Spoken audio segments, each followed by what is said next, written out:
Doctor Bhuvaneswaran, Coimbatore, PST hospitals.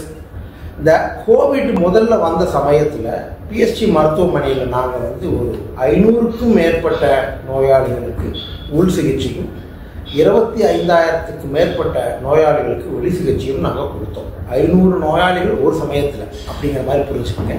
1,00,000 பேருக்கு மேலே பரிசோதனை பண்ணோம்.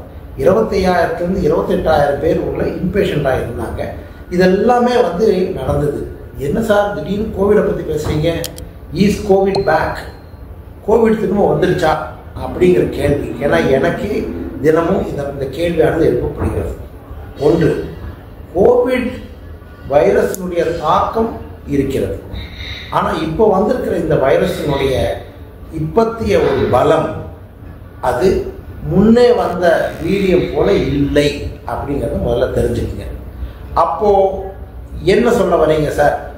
இது வரைக்கும் நம்ம அரசாங்க அளவிலேயோ அல்லது எங்கள் மருத்துவமனை அளவிலேயோ மிக அதிகமான கட்டுப்பாடுகள், அதாவது முகக்கவசம் இல்லாமல் உள்ளே வரக்கூடாது, கைகளை எப்பொழுதும் சுத்தமாக வைத்து, இதெல்லாம் இன்னும் முழு அளவில் நாங்கள் சொல்லலை.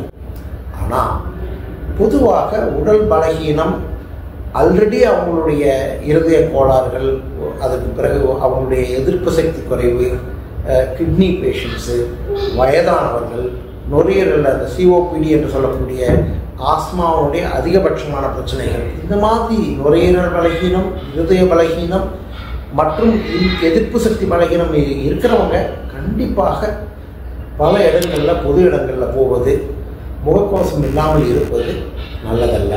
ஏன்னா இப்போ வந்திருக்கிற இந்த கோவிட் மறுபடியும் அந்த உருமாற்றம் ஆகி வீரியமாக ஆகக்கூடியமா கண்டிப்பாக நமக்கு தெரியாது.